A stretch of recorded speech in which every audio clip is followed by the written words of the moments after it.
Welcome, everyone. My name is Grégoire Weber, and I'm just thrilled to welcome you all to this roundtable discussion on this wonderful book that I encourage you all to purchase, entitled The Ethics of Exile, A Political Theory of Diaspora. It was published a few months ago by Oxford University Press. And we have the author of this book among us. She is my friend and colleague. Her name is Ashwini Kumar.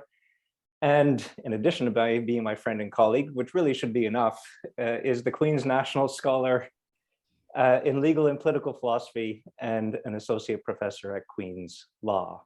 On our panel for today is also Sarah Fine, who is an Associate Professor of Philosophy at the University of Cambridge, with research interests in social and political philosophy and special expertise in issues related to migration, borders, and citizenship. We are also joined by Eric Miller, who's professor and Leo J. O'Brien Fellow at Loyola Law School in Los Angeles. And his research interests are in the areas of criminal procedure, jurisprudence, critical race theory, reparations, and problem-solving courts. And also a man with no need of introduction, because he's also a friend and colleague. Artie Imses is an assistant professor at Queen's, and his research is in the areas of the intersection of power, politics, and law and justice, and their impact on international relations and underrepresented peoples. Although our group join us from many different corners of the world, Queen's itself is situated in Kingston. And as the host of the event, it falls on me to acknowledge that Queen's is situated on the traditional Anishinaabe and Haudenosaunee territory. And to acknowledge that the traditional territory is to recognize the history that predates the earliest European colonies and its significance for the indigenous peoples who lived and continue to live upon this land. I'd like to welcome all of you. I see many colleagues. I salute Dean Walters for making space in his busy schedule to join us today. And here's how the event will proceed. I'll invite Ashwini in a moment to introduce the book. And then we will hear commentary by Sarah, followed by Eric, and then Artie. Ashwini will have a chance to reply to all the damning criticisms of her book, and then we will open the floor up for questions. You're welcome to signal that you have a question either by raising your hand or by typing out your question in the chat function if you'd prefer for me to read it out for you. So without further ado, Ashwini, the floor is yours. Thanks a lot, everyone, for being here. It's really, really nice to see so many familiar faces. I've been in Berlin, which has many, many lovely things, but has zero familiar faces. So it's really lovely to be here again.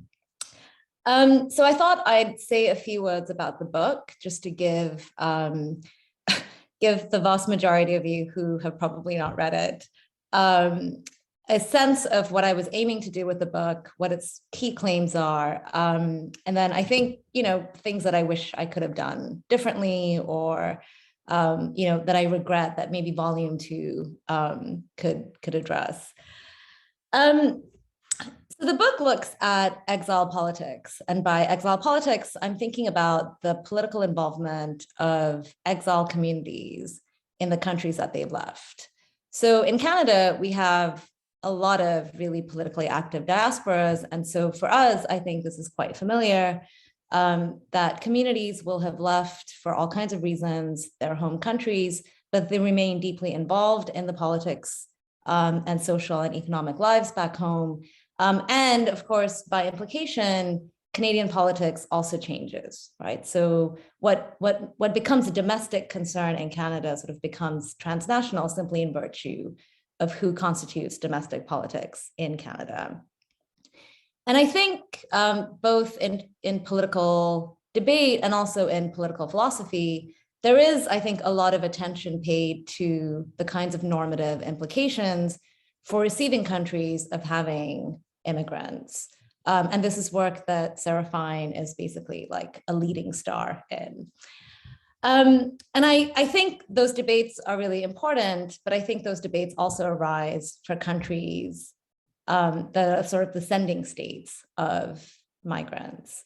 So I think for countries that have large communities of diasporas and exiles, they also have to contend with the involvement or the sort of expansion of what domestic politics looks like, because now they have communities abroad that are deeply implicated in the politics and the political lives, within the territorial state of the home country.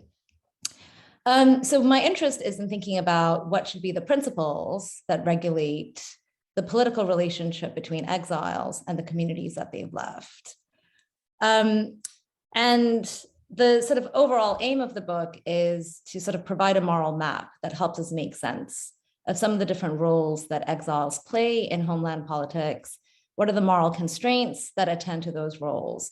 And how should third parties, which include host states, so for example, Canada, how should host states enable or regulate those roles? So some of the roles that I discuss in different chapters are exiles as witnesses who bear testimony to the suffering or the different struggles back home, exiles as activists who can enable solidarity with communities in the home country and communities abroad, exiles as representatives who can give political voice, articulating the aspirations of particular communities in the homeland. And then exiles as sort of disobedience, who engage in a form of transnational civil disobedience as a way of correcting asymmetries in sort of transnational politics.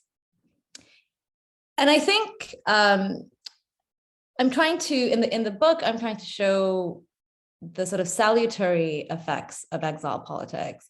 And I think we can all think of what I would call sort of exile horror stories, which are sort of exile groups that we think engage in long distance nationalism, engage in sort of, are sort of tempted to support really violent politics back home, partly because they're at a very safe remove from the front lines. And so one of the goals of the book is to highlight the ways in which exiles can play a corrective function. And I think exile politics potentially plays two corrective functions. So the first is that exiles can be key in repairing defective political institutions back home. So they play a sort of domestic corrective function. So the kinds of political societies that create exiles don't tend to be ones that tolerate a lot of dissent. There might be a lot of corruption. There might be constraints on free speech, free political organization. And so exile sort of creates a space where these can sort of flourish because they're outside the reach of the home state. So one example of this recently would be female MPs from Afghanistan who have sort of reconstituted a parliament in exile in Greece because they're unable to politically organize under the Taliban right now. And then the second corrective function is that I think exiles can counter some of the asymmetries of international politics. So I have, I don't know if it's a cynical view, but it's not, I think, a rosy view of global politics, which is that there are some powerful states, there are many sort of NGOs and international organizations, but the number of needy communities or communities in sort of that deserve certain forms of intervention and assistance greatly outstrip both the resources and interests of the more powerful actors. So this is a view of international politics and international civil society as a global morality market. And so which causes gain support tends to be morally arbitrary or might in fact be dictated by the interests and ideologies of powerful actors. So instead of thinking of cosmopolitan civil society as one that's guided by cosmopolitan norms, instead we might think of global civil society as a market. And I think exiles are sort of actors who can navigate a global morality market, calling attention to the plight of those suffering who might not otherwise make the headlines in the countries that are most capable of providing assistance. So in these two ways, I think exile politics is a sort of politics from below that corrects asymmetries and sort of structural problems with what otherwise looks like on an institutional level, like a really nice world order of states where sovereign states take care of the human rights of their citizens. So I'll say very quickly what I mean by exiles and why I picked the definition that I picked. And then I think I'll sort of comment a little bit on the relationship between politics and institutions, since we are at a law school, and it might be good to speak a little bit to legal institutions. So my definition of exiles has three key elements. Exiles are territorially absent from the political sort of community that they consider themselves to be members of.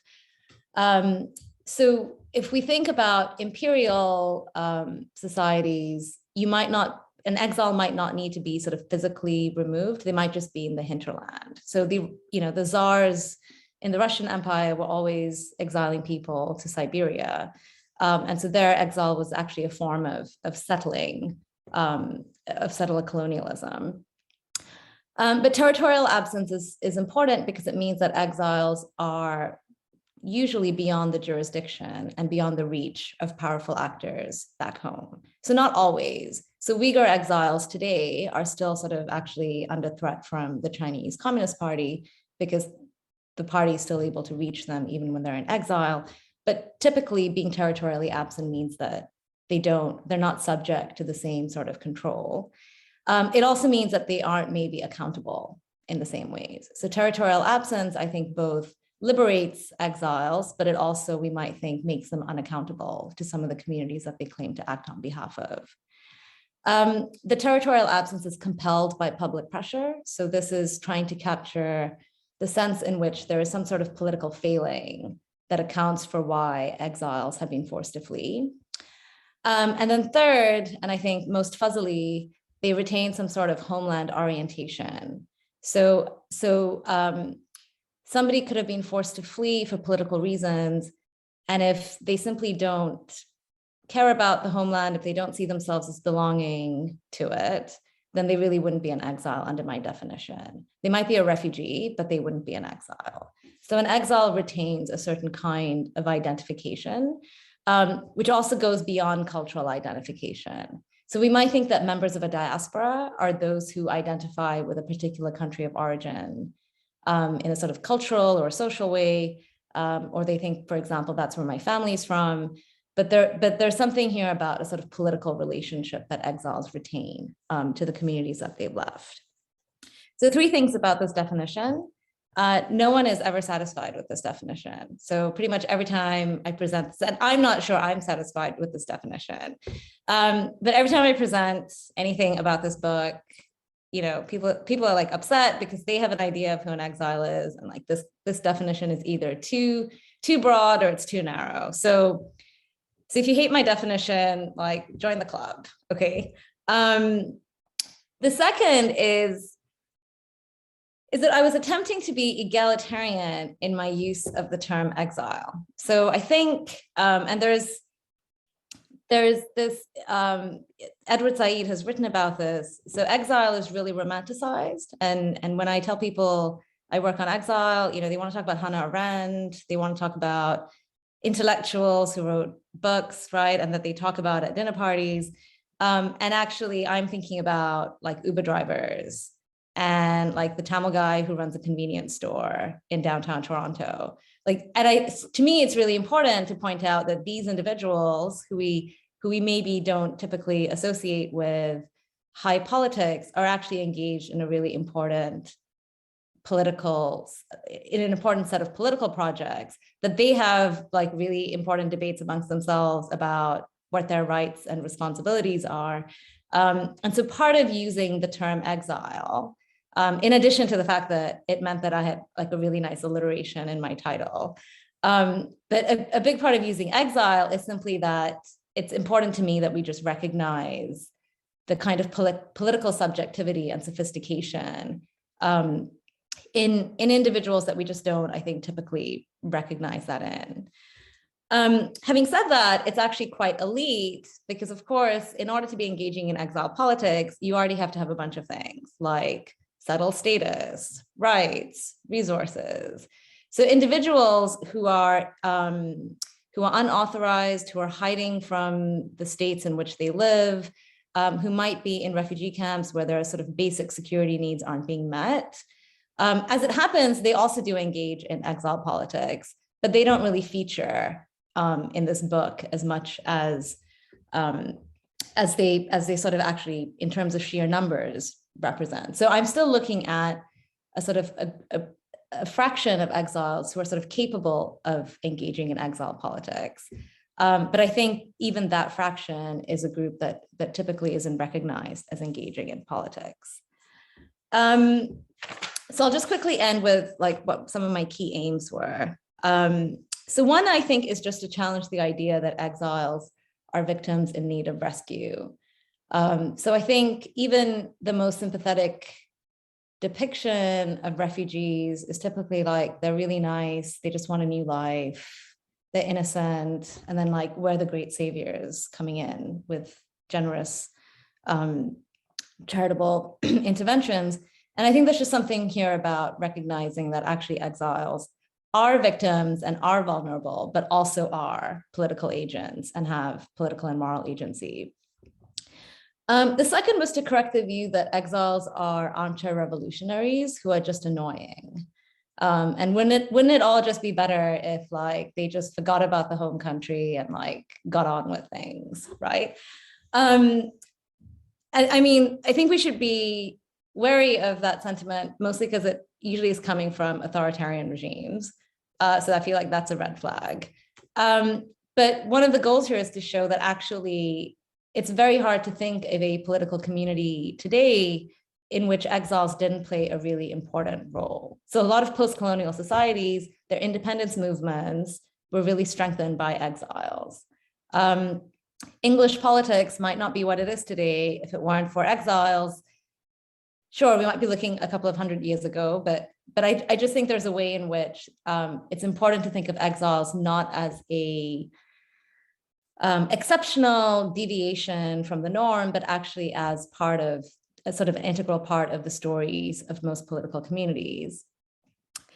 And then finally, I think just to think about migration not simply as something that happens to receiving countries, but also thinking about the relationship between those who leave and the people and places that they leave.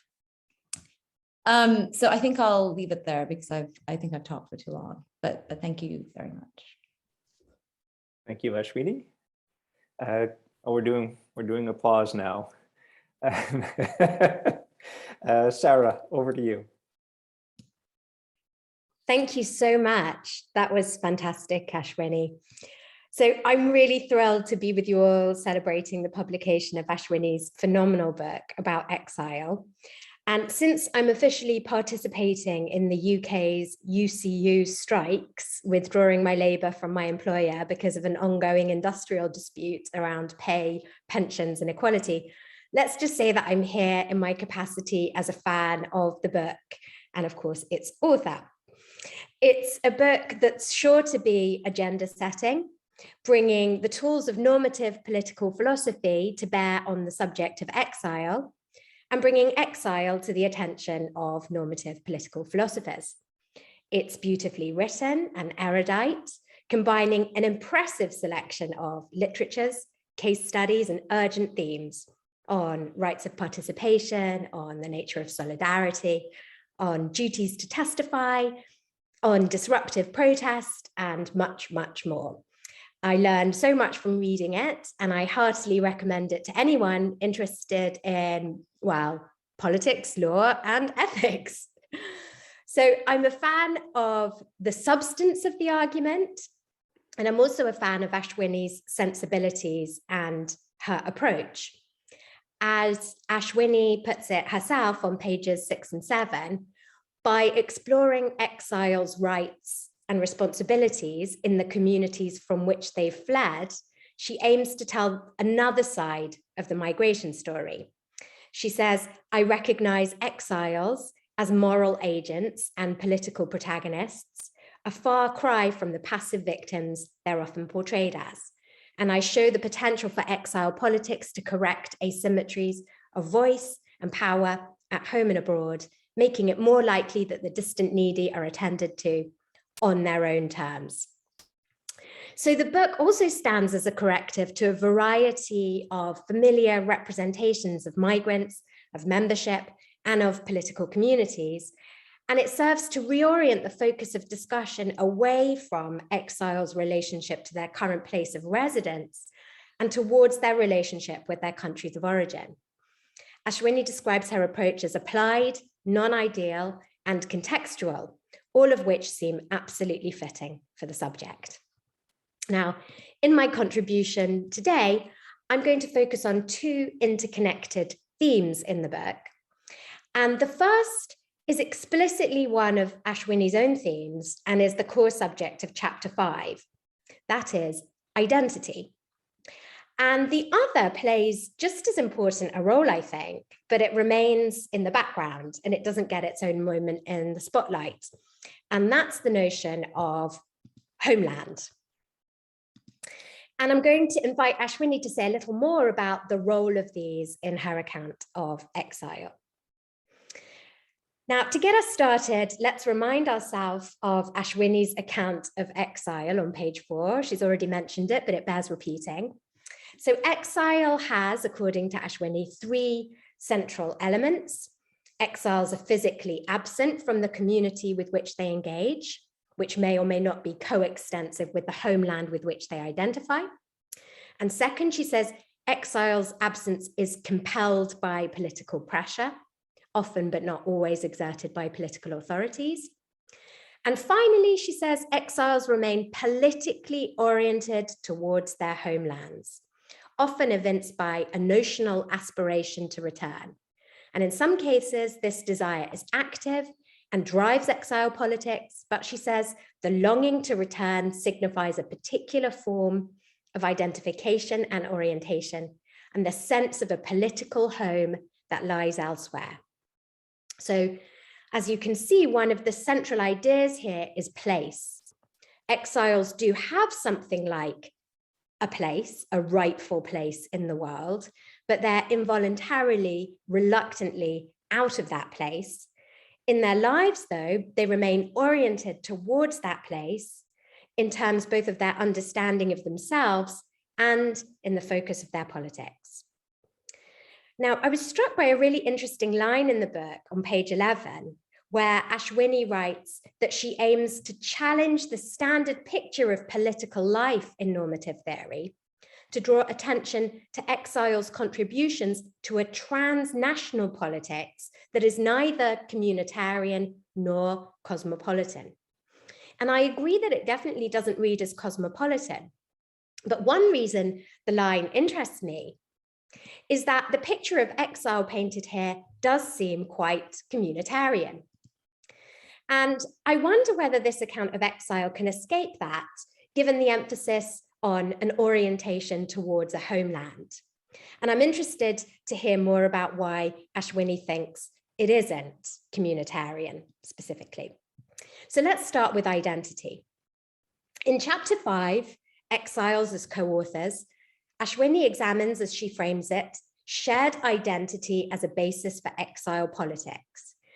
And shared identity is a complex and multifarious phenomenon for exiles. As she writes, exiles are co-authors of collective identities and narratives. The collectives back home with which exiles identify vary from existing political communities to nascent ones, to ones being revived, from religious and ethnic minorities subject to persecution to minorities despised within these minorities. Exiles, she says, may identify with multiple overlapping collectives in the homeland, or over time come to identify with one instead of the other. And in this chapter, Ashwini endorses the view that we have associative obligations, understood as special obligations to particular persons or groups, simply in virtue of our relationship to them. And in particular, associative obligations that come from shared social identity and membership in a social group. And she writes, I focus on what Yael Tamir has termed constitutive communities, groups consisting of individuals who affirm their membership and identify with the group such that their membership is central to their narratives of who they are, is constitutive of who they are. And Ashwini argues that her position on associative obligations sidesteps two common objections to obligations grounded in identity, the voluntarist and the distributive objections. So to quote her, the voluntarist objection is alive to the ways in which social practice places individuals into groups and relationships through no choice of their own, and then assigns them responsibilities that may be parasitic on their individual life plans. And the distributive objection worries that associative obligations exacerbate distributive injustices because individuals' special obligations to one another can compete with their general duties to strangers. And she says that because she only considers relationships and identities that an individual affirms, she sidesteps the voluntarist objection. And because she focuses on exiles whose partiality is in aid of persecuted or otherwise oppressed of individuals and communities, the distributive objection might seem to lose much of its sting. So my question for Ashwini is whether this vision of exile and exiles is actually quite communitarian in character, given this emphasis on the associative obligations flowing from collective identity. And the second theme, as I mentioned, is homeland. Exiles identify with a homeland and are politically oriented towards that homeland. And as Ashwini emphasized just now, with migrants for whom that doesn't apply, on Ashwini's account, we're no longer talking about exiles. Now, Ashwini doesn't elaborate on the notion of homeland, but of course, the very word evokes a connection between land and home. On this vision of home, home certainly isn't wherever I lay my hat, or where the dog is, where Clive is, or wherever I am with you, my beloved.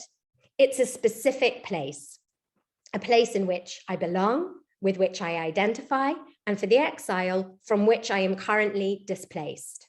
So home is always there for the exile rather than here. And throughout the book, in connection with exile's orientation, Ashwini uses the words back home a lot to emphasize that home is a geographical place and exiles are not in it. And again, I wonder why Ashwini uses this language of homeland specifically. Is it because that's the language of exiles themselves, or is it for some other set of reasons? So to conclude, I wholeheartedly agree with Ashwini that, to quote, the prevailing model of political communities as territorially bounded and consisting primarily in the relations between citizens and the state is inaccurate, and that normative theory therefore omits to theorize the political subjectivity of those who, like exiles, the oppressed and the alienated, are treated as marginal, but are in fact long-standing central figures in political communities. It's imperative to tell, as Ashwini does so well, another side of the migration story. And I'm excited to hear more about the radical potential of exile and exiles to challenge not just boundaries between insiders and outsiders, but also notions of what constitutes a home and how that relates to our political identities and our obligations to one another. So thanks very much. That was wonderful, Sarah. Thanks so much. And now over to you, Eric. Well, that's a great place to pick up. It was as if we had coordinated our talks, because one of the things that I've been thinking about, prompted by Ashwini's wonderful book, is the notion of place in politics. So what I want to do is say a little bit about how this book plays into reparation as a politics of oppression, and the way it's forced me to think about the process of exile as constitutive of race. But also I want to show how this notion of exile renders problematic the political geography of at least the United States and possibly North America, which includes not just nations, but also regions, states, municipalities, and plantations as different sovereign institutions from which individuals can be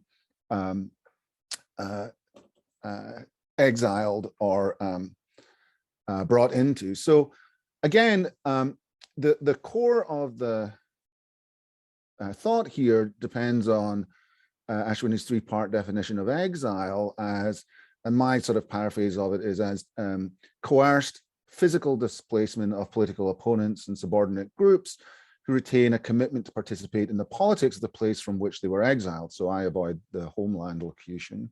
And if we center the issues of political power rather than political institutions in our political theory, then exile and the problem of membership and belonging in various communities ceases to be a marginal issue, but instead takes center stage as one dominant form of racial or nationalistic oppression. So Ashwini, at different points, suggests that the physical displacement must take place across international borders, although she suggested earlier that it not necessarily so, but it strikes me that that's the core case. And I wonder if it might be possible to, or at least certainly productive, to see exile as taking place across political borders. And then we can focus not only on the exiles, but on the process of making someone an exile as an important feature of racial politics in North America. So for me, the core insight that comes from recognizing what Ashwini calls the power to expel is that political power includes the power to determine who will be a member of our shared polity and what the terms of the membership will be. If we take the power to expel or exile seriously, then the practice of determining membership of the political community of a given state or other political unit can be seen as a core continuing dynamic political activity. And in systems of political oppression, for example, in systems of racial oppression, the power to expel or exile is a core feature for determining who belongs within that political community and their political standing within that community. So the complex nature of borders, political communities, and physical presence or absence may be illustrated by an historical example from North America, the United States and Canada. The idea of lines and boundaries and borders makes the Black experience in the United States and Canada pretty much from its inception, marks the political experience, the Black experience in the United States and Canada pretty much from its inception. So, for example, Simon Schama in his book Rough Crossings describes how the end of the Revolutionary War of 1775 to 1776, or as I think of it, the Revolting War, because of course I'm British, saw 3,000 formerly enslaved people who fought for the British relocated across the border to Nova Scotia. Move forward about 80 years, and we see Frederick Douglass, the famous political theorist, statesperson, and orator, begin his life in a slave plantation in rural Maryland, but at different times himself become a refugee in, among other places, Canada and the United Kingdom. And of course, Canada was an important stop on the Underground Railroad. But I want to briefly focus on Douglass's experience within the United States. So given the semi-sovereign nature of the plantation, was Douglass as a slave physically present in Maryland or excluded from that political community? When sold to a different family and moved to Baltimore, he was, in Ashwini's words, removed from his social world, his family, temple, workplace, neighborhood, and friends. Furthermore, when Douglass escaped across the Mason-Dixon line that marked the border between free and slave states, he left the state of Maryland and indeed the political community that constituted the slave-holding South to reside in New York. Was he in exile then? He certainly continued to participate in the slaveholding community by giving speeches and writing his narrative. He eventually fled the United States itself because he had harbored John Brown, who launched an attack on the Federal Armory at Harper's Ferry. Was it only when he went north to Canada and then to the UK that he became an exile? I happen to think that Frederick Douglass was an exemplary exile on the plantation in New York and abroad, someone who took extremely seriously his duty to, as Ashwini puts it, bear witness to the horrors, in this case, of enslavement. But if Douglass was an exile in New York or on the plantation, then the notion of physical presence or absence is revealed as, in part, a political one, because it is, after all, a presence within a polity that strikes me as important here. So one thing to recognize is that Black people in the United States have gone through a number of moments of exiles, individually or in groups. at the end of the Civil War in 1861 to 65, the organization that sought to ameliorate this great movement of 4 million Black people out from slavery was entitled the Bureau of Refugees, Freedmen, and Abandoned Lands.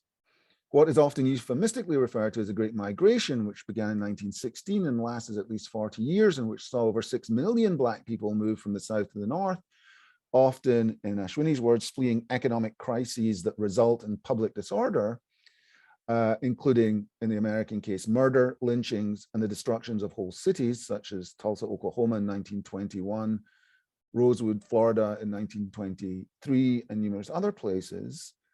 In each of those migrations, millions of Black people were compelled to leave by public pressure, often public and private terroristic violence, and ended up in what we might call, following Ashwini, a refugee camp kept at a distance from the political community of her exile and denied a number of civil or economic liberties. That just describes the northern ghetto to which the sharecroppers and other folks fled. So I think this book is a really great jumping off point for thinking about ways in which political terrorism and exile is a constitutive feature of oppression. And for me, that would be primarily Black experience in the United States. I could go on and on about other aspects of the book, especially the chapters on solidarity and diaspora as helping to chart not just the nature of the way in which exiles used to constitute race in North America, but also to help us think about how to chart responses grounded in transformative justice. But I will stop there, but with a final word just saying how hugely indebted my recent thinking has been to this wonderful book. So thank you, Ashwini. Thank you, Eric. And now to you, Artie. Thank you so very much, guys. Big shoes to fill, but I'm happy to attempt. In her new book, The Ethics of Exile, A Political Theory of Diaspora, Ashwini Kumar provides a wonderfully rich and novel take on a phenomenon as old as humanity itself. For as long as we've organized ourselves in political units, there have been produced inside-outside binaries, which have in turn given rise to the idea and phenomenon of exile, the dislocation, often compelled from the homeland from which one comes, of which one is an organic part. As Ashwini notes, much has been written on exile from both figurative and literal viewpoints. Figuratively, one might find oneself out of place even without leaving one's physical home, a stranger in relation to the prevailing political, economic, social zeitgeist. James Baldwin comes to mind, at least before he took flight to Paris in 1948. Literally, one may be compelled to physically depart one's homeland, to begin afresh in a new place, in fear of persecution or upheaval. Albert Einstein, who left Germany as the Nazis came to power in 1933, is one such example. But beyond the celebrated writers, novelists, intellectuals, Ashwini reminds us, as she's already said earlier, that exile is in fact a far more common form of existence, one of countless women and men, everyday people, whose experiences largely go unaccounted for in the historical record. It is this dearth of treatment of exile as a lived reality of multitudes over time and space that Ethics of Exile attempts to address, at least from the vantage point of moral and political theory. In addition to the romantic representations of the exile as melancholic, unrequited, sometimes revolutionary, that might have even transcended, individuals that might have even transcended national belonging to feel at home, out of place, this vibrant monograph invites us to consider that exiles too form part of the conventional body politic, are as much a part of its normative frame as those born into it, and are therefore more than merely mysterious others, always on the outside looking in. The essential thrust of the book is to take exiles seriously, on their own terms, and as agents, as Ashwini has mentioned, with rights, yes, but also responsibilities, and in particular, responsibilities to those that they've left behind. The ethics of exile posits exile as having three central elements, as we've heard already. Please forgive me, I'll just run through them quickly. Absence from the homeland is first physical, second compelled, and third marked by a felt need to remain politically oriented towards the homeland, ideally with the view to one day return to it in some form, physically or metaphysically. Exiles, we are told, have rights and responsibilities in their homelands that manifest themselves in particular roles. And in playing these roles, an exile politics emerges, capable of both imagining new ways of political being in the homeland, as much as filling gaps for the absence of representative institutions abroad. Among the roles identified and which resonated with me are the exile as witness, the exile as representative, and the exile as principled disobedient. Using case studies of exile communities such as Tamil, Tibetan, Uyghur diasporas, and others, the ethics of exile aims to make exile politics more morally intelligible, opening a door for a more robust understanding of what exile actually means in the world today, at a time where there appears to be more, not less, of the phenomenon around us. I'm admittedly not much of a philosopher, so I come to this discipline with some trepidation, but this book's applied philosophical epistemic, as it calls it, resonated with me in ways that I hadn't anticipated. And this was because I was able to locate within it a story very close to my own personal, intellectual, and professional work, one that I was specifically asked to address with you today, perhaps because it doesn't feature in the book, namely the exile politics of Palestine. The ethnic cleansing of Palestine in 1948 resulted in the forcible exile and mass denationalization of some 750,000 indigenous Palestinian Arabs from their native homeland. Despite calls by the United Nations for their repatriation to their homes and property, return was barred by a wartime decision of the new state that supplanted Palestine, namely Israel, and their property was appropriated for the benefit of European Jews who would shortly be joined by scores of Arab Jewish emigres and refugees from elsewhere in the Middle East. Having had their political leadership decimated by the British a decade prior, the first generation of Palestinian exiles languished rudderless in refugee camps on the frontier of their lost homeland, awaiting return in accordance with international law and UN resolutions. A return which never came, as testified by their descendants, now numbering at least 5.7 million persons, according to the UN. It was in the bitter world of compelled expulsion and impoverishment that these exiles were therefore forced to imagine a new life, to reconstitute their national existence as a people with the aim of physical return. But who would take up the mantle of leadership in this wilderness? And what would the basis of its legitimacy be? The emergence of the Palestine Liberation Organization in 1964, a multi-party national liberation movement, was the vehicle through which Palestine's exile politics would take shape for the next 60 years. Indeed, it continues to this day. From women's and students' unions to archivists and doctors, to paramilitary groups and a parliament in exile, the PLO dared to envision a future for Palestine which included a place for all of its people, Jews, Christians, and Muslims, in a non-denominational, unitary, and democratic state. This was, of course, not a new idea, having been espoused by the same leadership that had been vanquished by the British a generation before. But what gave the PLO its legitimacy among the exiles, initially at least, was the fact that it emerged from among their number, not the landed and distant upper classes of Jerusalem, Jaffa, and Haifa, but the villagers, the workers, and the emerging middle class. Now, the history of the PLO is, of course, far too long to cover here, but what I can say in the limited time that I have is that its evolution and operation, its rise, and it should be said, its fall, is littered with examples of the very same roles astutely identified by Ashwini, that exiles are morally obliged to fulfill as exiles, as well as the many pitfalls that accompany those roles and which are to be guarded against. In the 1960s and 70s, for instance, the PLO's successes were palpable and important and directly rooted to some of these roles that Ashwini has identified.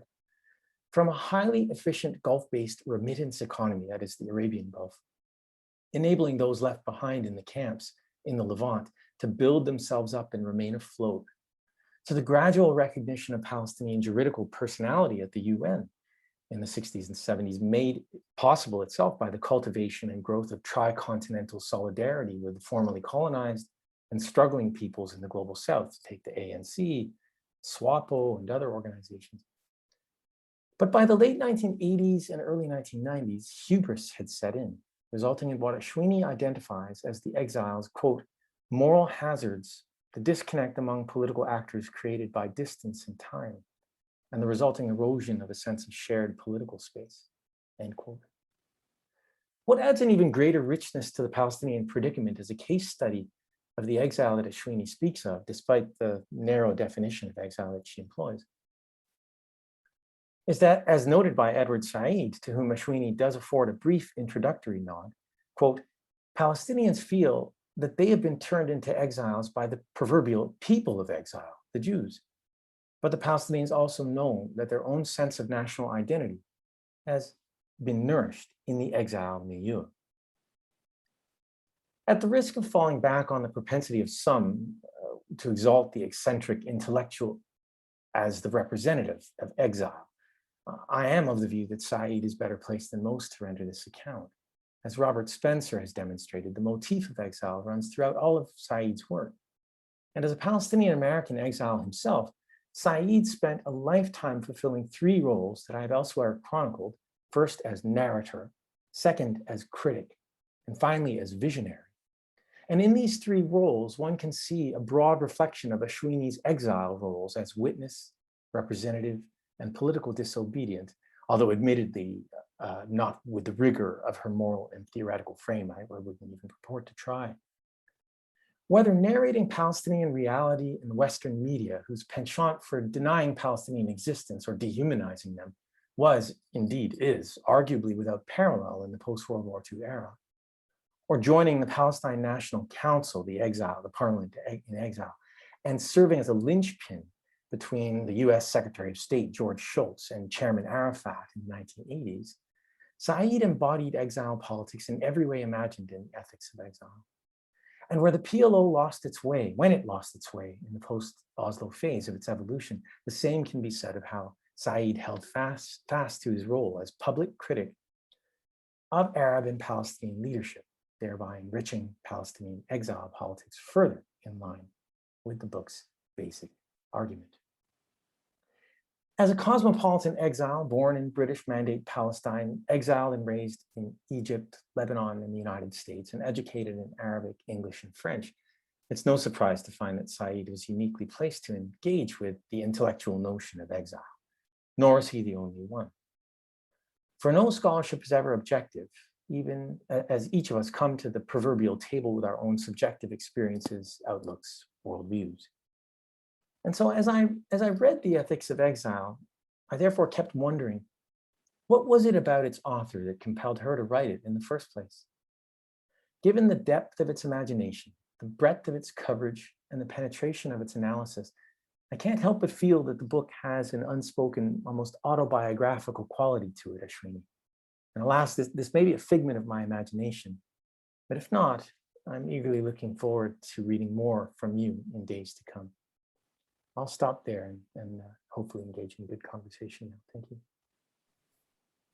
I'm really looking forward to your reply, Ashwini. So here's how we're going to proceed. Ashwini will have some time now to speak to the comments that were just put to her, after which the floor will be open. I do invite you to start putting up your Zoom hand or to start populating the chat with any questions such that we can get started right away after Ashwini completes her reply. So over to you, Ashwini.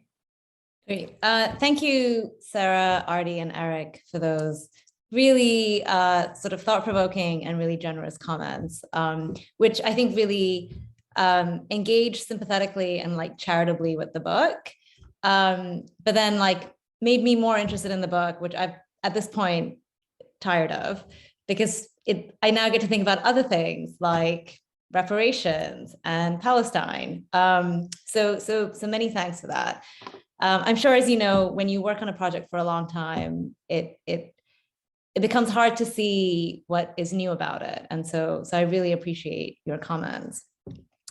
So I think I'll sort of focus on two things. I think the first is a theme that ran throughout the three commentaries, which is the idea of homeland and place, which I think is a really important set of questions, and I can hazard like an attempt of a response, and then I'll just address the autobiographical piece, because I feel like my answer will be not as interesting as Artie might think.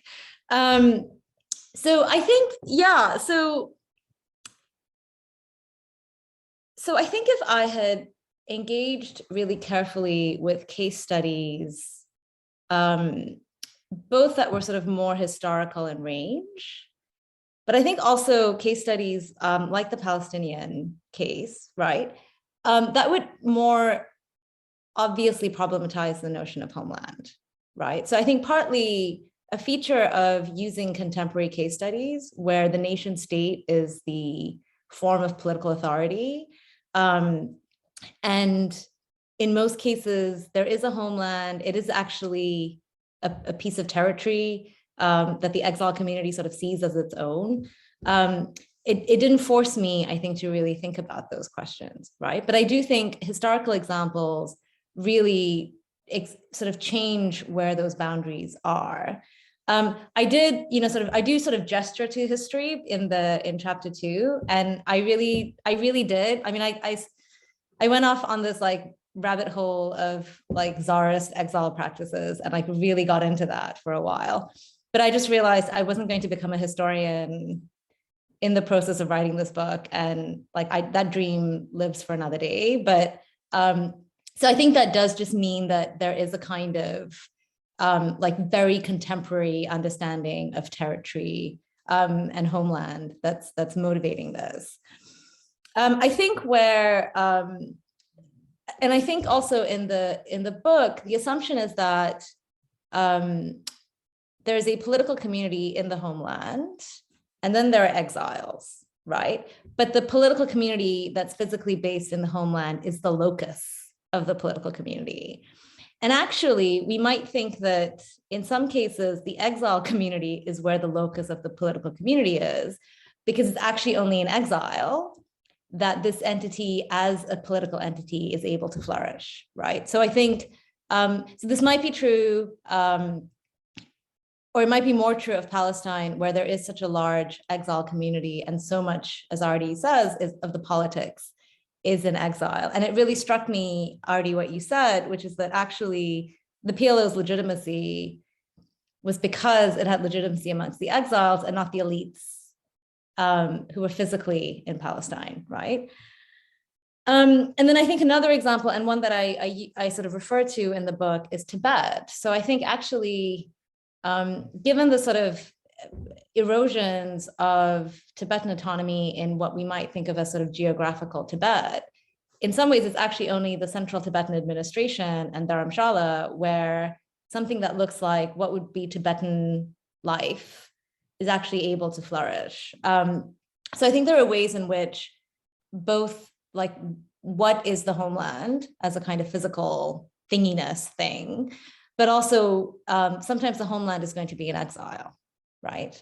And then I think, and then sometimes there just actually isn't a space. So I mentioned very briefly the Circassians, who just don't even have like a physical piece of land that they would claim again, even though they retain the identity of being a diaspora.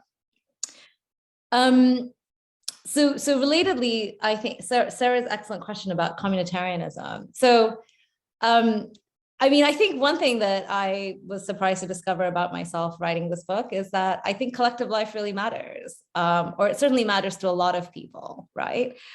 So I think insofar as our membership in different collectives is important to our individual identities and sort of the story that we tell of who we are, I'm a sort of signed up member for that.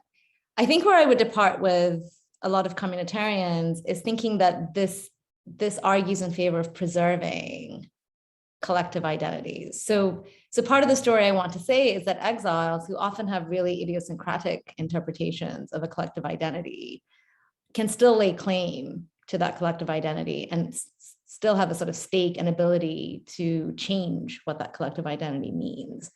I think someone like Michael Walzer, who maybe isn't like, I don't know if he's the best communitarian to use, like Michael Walzer just doesn't seem to like exiles, right? He has all of these like dismissive tone, like, you know, they went off and they acquired Western ways and now they've come back. And I just don't actually have that view. I think, so I think in that way, I'm not sure I'm communitarian in that sense. And I think a lot of liberals would embrace the view that collective life matters to individuals, but they would just prioritize individual choice in how collective life features. So I'll just quickly address the autobiographical question. Yeah, so I'm not an exile at all. I mean, am I exiled from Mississauga? Not sure. So I think, yeah, so I was born in Sri Lanka and my family would have returned, but couldn't because of the war. I don't think that really satisfies the compelled by public pressure because of the nature of that decision. But certainly I don't have the third prong. I have no yearning for Sri Lanka. Sorry, Sri Lanka. I don't identify politically with it. I'm very comfortable identifying as a member of the Tamil diaspora, but I don't, there's no yearning is what I can say. I do think what's autobiographical though, is that I'm obviously steeped in Tamil diaspora politics. And part of the reason I was even interested in these questions is because when I was in high school, I would have these really long debates with my cousin, to whom this book is dedicated, about Tamils and like what were our duties and what did we have to do, and just like really long arguments. Sometimes we would stop speaking to each other, which is like really awkward in the car. But to me, like life, like all of these discussions about migration, you know, so my family wasn't sitting here thinking, oh, like how many, you know, how should our Canadian national identity change when we have immigrants? Because like, where are the immigrants, right? That's not what we're thinking about. Instead, what my family were arguing about was like, what should we be doing for the people back home?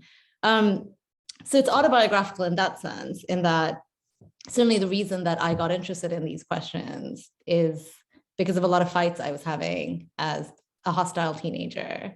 But I myself am not an exile.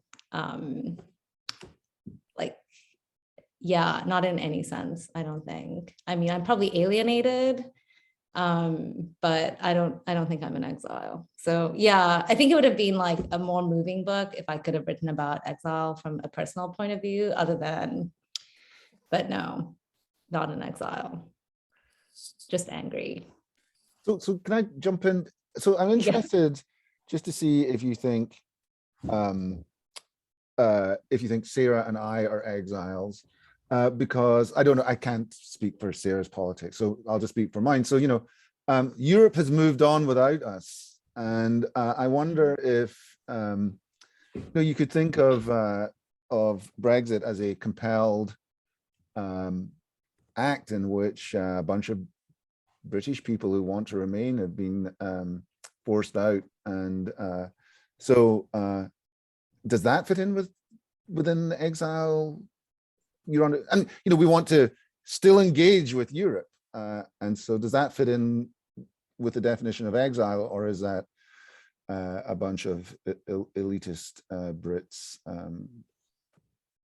trying to steal the sort of patina of oppression?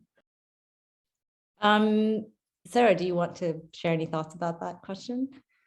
Or yeah, it's really interesting that Eric picked up on that, because I was thinking about Brexit and exile myself when I was reading your definition of exile. And I was also interested in your opening remarks, that's really where you said, you know, everybody finds that their version of an exile isn't compatible with my particular account, or comes up with an example of an exile that isn't compatible. And another set of examples that I was thinking about are around, say, for instance, the Cambridge spies in the UK.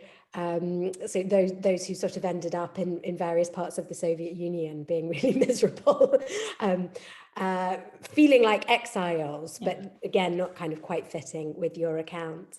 Or similarly, you mentioned at the beginning of the book that your account includes European intellectuals who were refugees from the Nazis. And I was thinking you had in mind Jewish exiles, but again, in those cases, there doesn't seem to be that kind of orientation towards, political orientation towards the countries from which they fled. So yeah, I'm interested to hear a bit more about these kinds of examples, like the one that Eric picked up on, that don't quite fit with the account. And that's not to say that there's a problem with this notion of exile at all, but it's just interesting to think why it's framed in that way.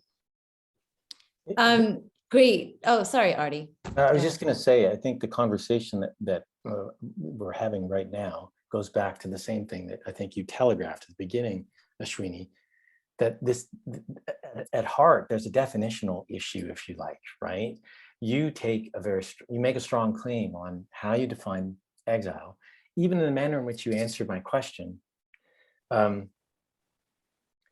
You began by assessing whether or not you fit your own definition. And you said, I am decidedly not an exile on those terms, even though you didn't put it that way. And then you fleshed out my conception of what an exile is, in a sense that you said, well, in fact, I am part of the diaspora. And so, you know, African Americans and the African American experience, even from the beginnings of the slave trade, these folks are compelled to leave, right? They leave something behind. And there is a continuation of exile through their migration north and to Paris, if you take Baldwin as an example, right? This exiling does not stop, it continues, and on different terms, right? Then the definition, the narrow definition that your book and your research uses. And it's that aspect of exile that grips me, right? As an individual, as the son of immigrants to this country, who can see the international, I'm a public international lawyer, through the eyes of those that came from another place and are almost perpetually others, right? It's just a fascinating thing. I'm not saying one thing is right or wrong, but anyway. Great. Okay, so I'm just putting in the chat. This is a project that actually is looking at exiles created through Brexit. So they actually did a survey, which I answered just because I happened to be resident in the UK, but obviously I was not. I was just messing up their survey. But Eric and Sarah, you might be interested in this project.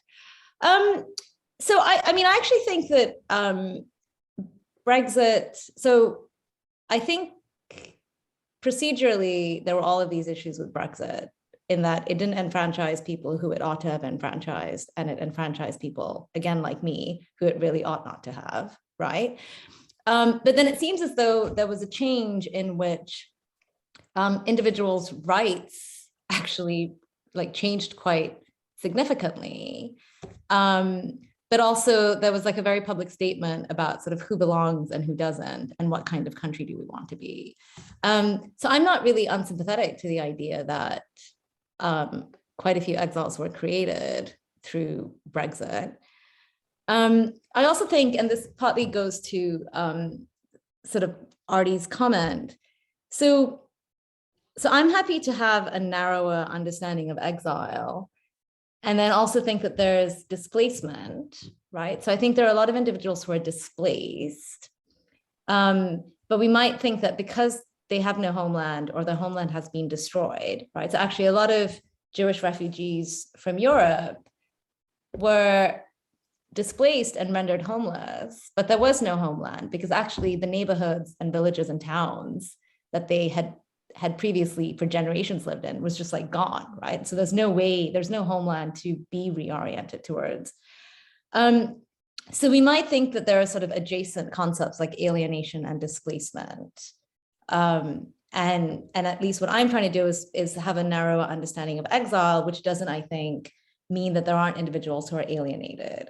And I think, again, for me, the importance of physical distance is that I'm interested in this idea of it enables a certain kind of political activism, but it also means that that political activism is constrained, right? So I think I have a definition partly because I'm trying to do certain things with that definition. But we might think that alienation and displacement are wrongs, right? Even if they aren't going to easily fit into my category. And so then I think that also goes to sort of Artie's point, which is that, and in the book, I briefly say, like, some of these claims are going to apply to members of the diaspora, right? And so a diaspora, we might think, are sort of second and third and fourth generation exiles who sort of, and the experience of exile has like sort of now shaped even the kind of cultural processes within that diaspora. But I'm also happy to say some of these arguments might apply to members of a diaspora. I do think there's something evocative about the term exile, which, like, people, I think, often feel like this properly captures my sense of who I am. And I'm just tone deaf to that because I'm like not an exile. So I don't think exile captures how I am in the world. So I think that's partly why I'm able to have a really narrow definition. And that's partly because as connected as I am to diaspora politics, I'm not, I think, I just don't have that kind of personal connection to the notion of exile. So yeah, I don't know if that answers the questions, but yeah. Ashwini, can we take a question from Colin? The floor is yours, Colin.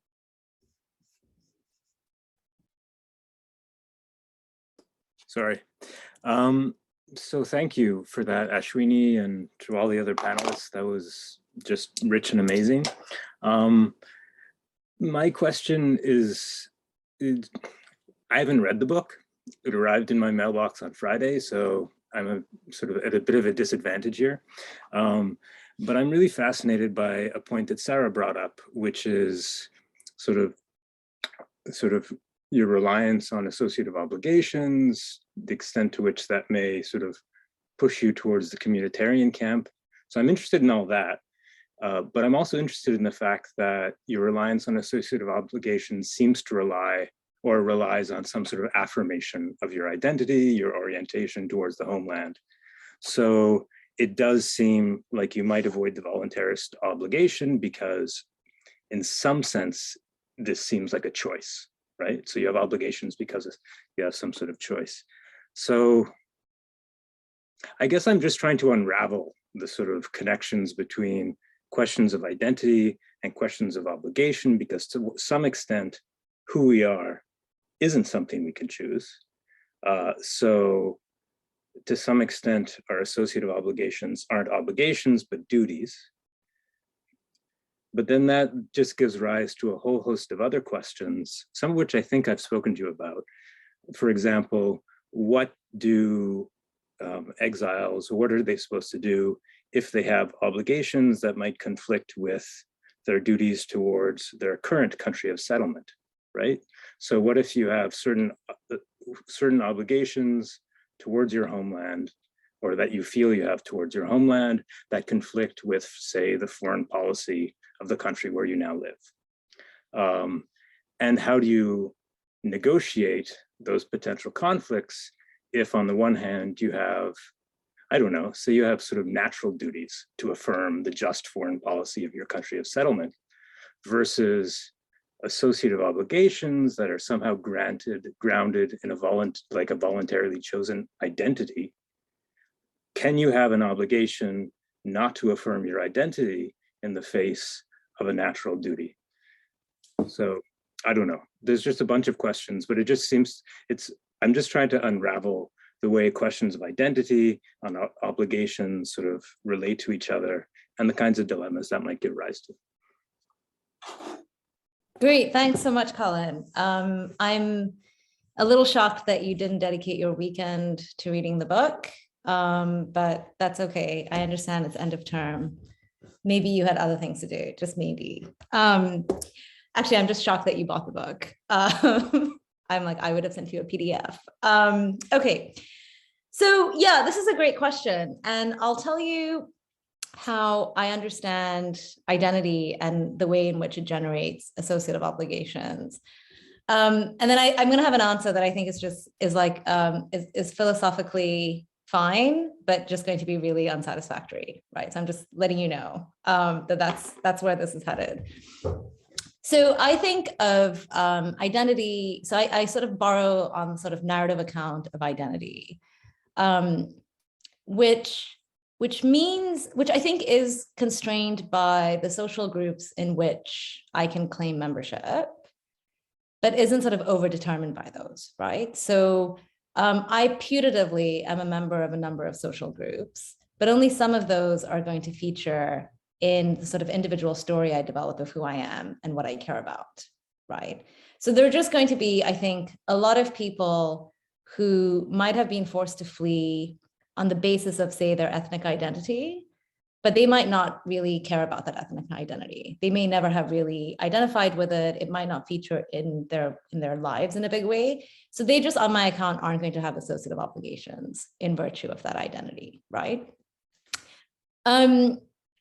So I think there's a sense in which if I say I really care about X, the only way in which that is both true and makes sense is if I sort of show partiality to X in certain respects, right? So I'm going to have sort of pro tanto associative obligations to fellow members of a social group insofar as I say being a member of the social group is a big deal to me, right? So I think just using myself as an example, if I were to say, you know, I take my membership in the Tamil community really, really seriously, but then have show no interest in what's happening in the Tamil community, do literally nothing. It's just like, it's an inconsistent statement, right?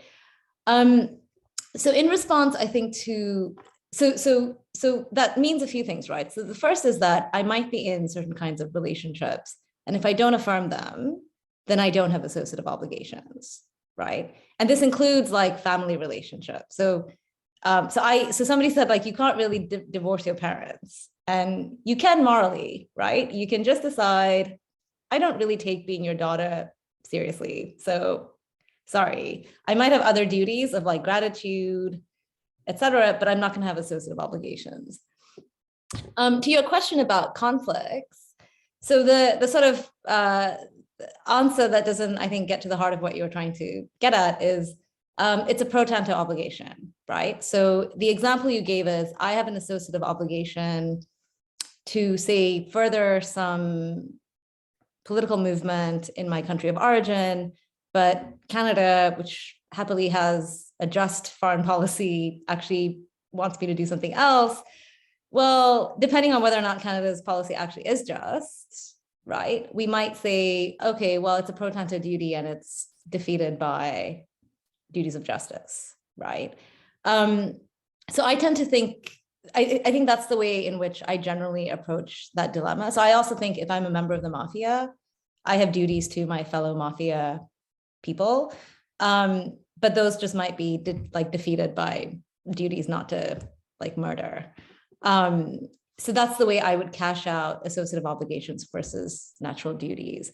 I think what's harder is if it's just associative obligations against associative obligations, right? So, and then, I mean, the unsatisfactory implication of my view is just whoever do you care most about, right? And we might think that that doesn't seem, I don't think that's fully satisfactory. But yeah, that's how I would approach, I think, that question. Did I miss something?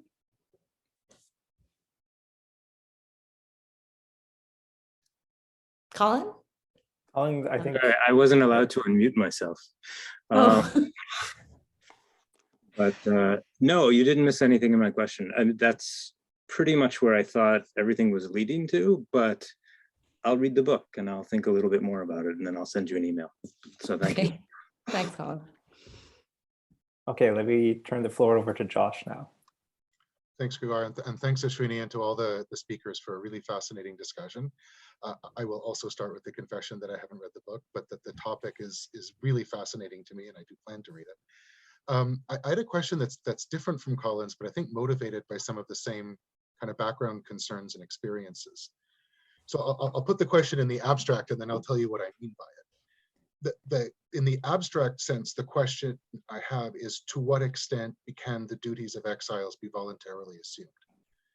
And what I mean by this is, let's say somebody who marries into an exile community, or who is raised in a cultural narrative of exile but has not personally experienced it.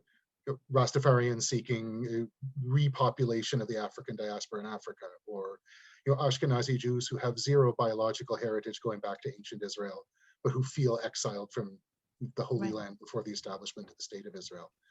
The so-called ISIS wives, right? All of these kinds of, there are a variety of reasons why, for kind of identity purposes, people take on the mantle of exile, even though they have not themselves been expelled from their homeland. Those people are not exiles by your definition, as I understand it, described today. Do we hold them to those duties once they describe themselves as exiles? And if not, what duties are they under, if any? Thanks, Josh. That's such a great question. So I think, again, because my definition has this objective element, right? So because I'm really focused on basically first generation exiles, I don't have to think, or I don't have to say too much about how do we morally assess the politics of identity and identity creation in diaspora communities, right? Because I think, so I think even just in some of the case studies I look at, so there is a real sense in which if we don't create a community of exiles, then actually like the political hopes that we have will simply never come to fruition, right? And so there is actually a real sort of push of, like, say, soul making, right? In order to ensure that your children also have a sense of alienation. So we might think, one, is that sort of morally a good thing, right? Like, is it, and I think, so I actually don't even know how to answer that question, right? I'm not even sure what normative tools I would use for that. Probably something about the ethics of parenting and just to what extent you should try to shape the identities of your children, right? So I think there's a sort of what I would call a moral question there, which is, to what extent ought you continue sort of, or try to sort of ensure that your children have this identity, right? As a parent, I think.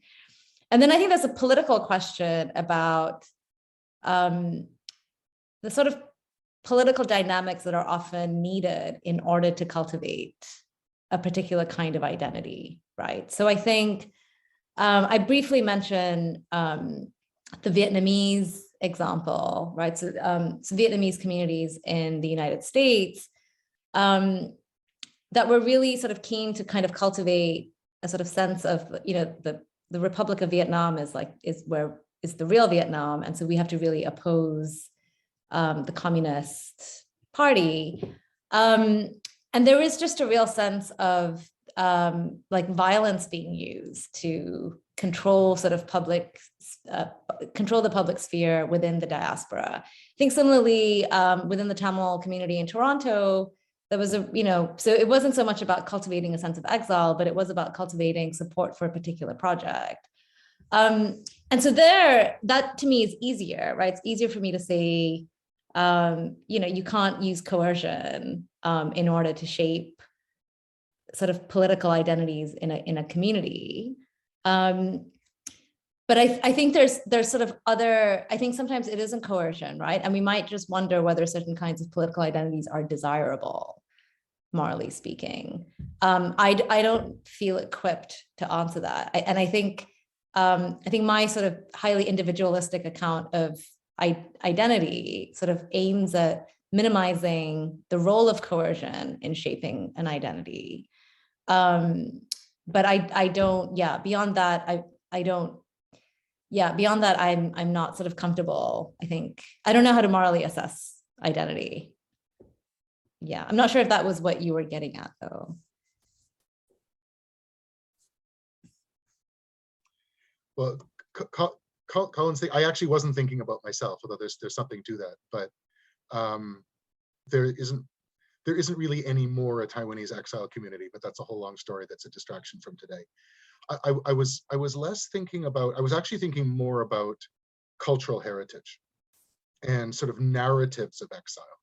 You know, all the way down to, for example, the fundamentalist Latter-day Saints Church, which named their sort of home headquarters, I don't know what you'd call it, the Yearning for Zion Ranch, and in their religious in their theology, talked about being exiled from Zion and seeking to return there, right, through their relationship with God, and also through their polygamy, but that's a whole different story. But I was thinking more about these kinds of cultural narratives of exile and how much those overlap with the quote unquote actual exile that you focus on in the book. Great. Yeah. So I think, again, because I'm narrowing my focus to individuals who were forced to flee, I'm not thinking, I think, enough about